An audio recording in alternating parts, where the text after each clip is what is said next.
turun ang kanar at tapit kaprasum pro kami. Pangajay kami.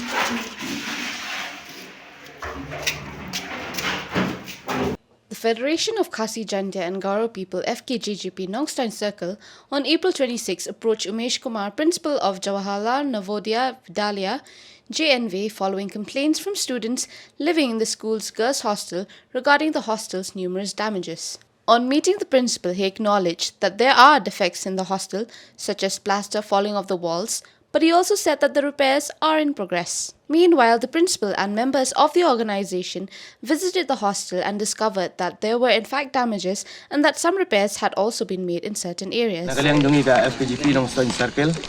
Hadin ba kajingod dinam dungi kana puli hakani ka school JNV.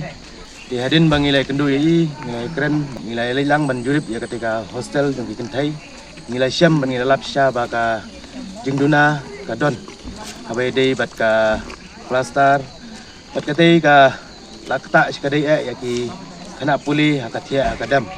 Tingi iru ba sibun jingduna hakani ka JNV ko menta ka ba ngi ba kani ka parking ru ba kambiang di kano ki jenjar ya ki kimigik pa ba kiwan shaw lagi jong kun ba ka parking kamdon ya ban yaj na jengai sa jengai ban ra ki tiar gitar na menta jong ki ya kini ki apli ki jinge ki bang UI kani ka por ka ba hostel kan thai bat kani ka parking ka ba long menta ka ba bu jinge ya ki kimigik pa baru ya ki kena hostel kan thai ka ba tia ki ba dam hang tei ya budin ban ngin sa airu ka jing tho sa EDC jong ka west ka sehil habai dei bat kini ki apli ki mat.